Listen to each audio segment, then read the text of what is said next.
जी अस्सलाम वालेकुम रहमतुल्लाहि व बरकातुहू। उम्मीद है कि सब भाई खैरियत से होंगे। ये हमारे पास टोयोटा करोला हाइब्रिड आई है।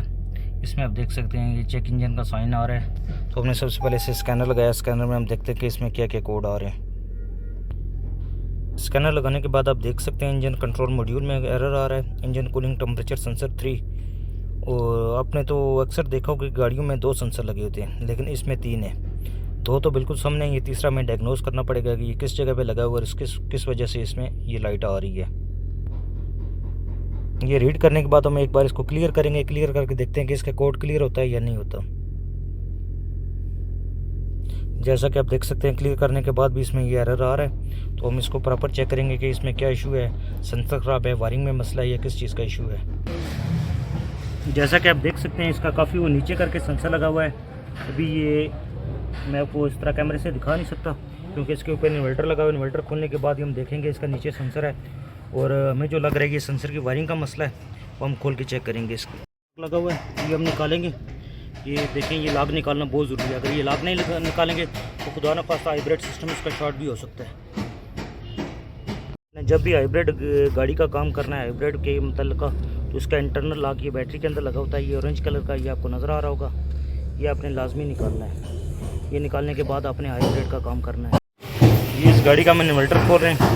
इन्वर्टर की ये बैक साइड पे कामने लगे हुए ये खोल रहे हैं और ये फ्रंट से वायरिंग वगैरह पाइप वगैरह इसके कनेक्शन हम उतार दें।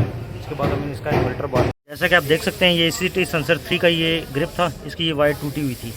ये यहाँ से जो है ना ये किसी वजह से ये कट गई है। कटने के बाद ये इसका कोड क्लियर नहीं हो रहा था। ये ऐसी जगह पे लगा हुआ था कि इसके लिए हमें इन्वर्टर खोल के आगे करना पड़ा और इसका ग्रिप उतार के अभी हम कनेक्शन करेंगे और इंशाल्लाह ये गाड़ी क्लियर हो जाएगी। रिपेयरिंग के बाद ये हम ग्रिप फिटिंग कर रहे हैं इन्वर्टर साइड पे करके। इसका ये सामने सेंसर के साथ ग्रिप लगेगा।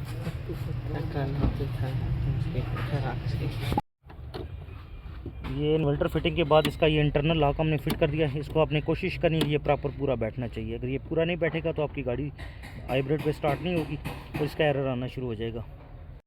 जैसा कि आप देख सकते हैं ये सामने ये सेंसर लगा हुआ है। ये सेंसर इस जगह पे लगा हुआ था, इसके लिए इन्वर्टर ये खोलना लाजमी होता है। अब इसका इन्वर्टर हम वापस लगाएंगे, वापस लगा के इसको कंप्लीट करेंगे। जी अल्हम्दुलिल्लाह आप देख सकते हैं ये इंजन में भी कोई कोड नहीं आ रहा और उसके बाद हम गाड़ी भी स्टार्ट कर रहे हैं। ये हमने गाड़ी स्टार्ट की, स्टार्ट करने के बाद ये रेडी हो गई है और इसमें भी अभी चेक इंजन का साइन भी नहीं आ रहा और हमारी गाड़ी क्लियर भी है। और ये स्कैनर पे भी कोई कोड नहीं आ रहा। इसमें जो मेन इशू निकला है वो इसकी जो ACT सेंसर था, sensor 3 water cooling temperature sensor, उसकी वायरिंग टूटी हुई थी। वायरिंग हमने फिट की। फिट करने के बाद हमने गाड़ी क्लियर की और अल्हम्दुलिल्लाह ये गाड़ी क्लियर हो गई है।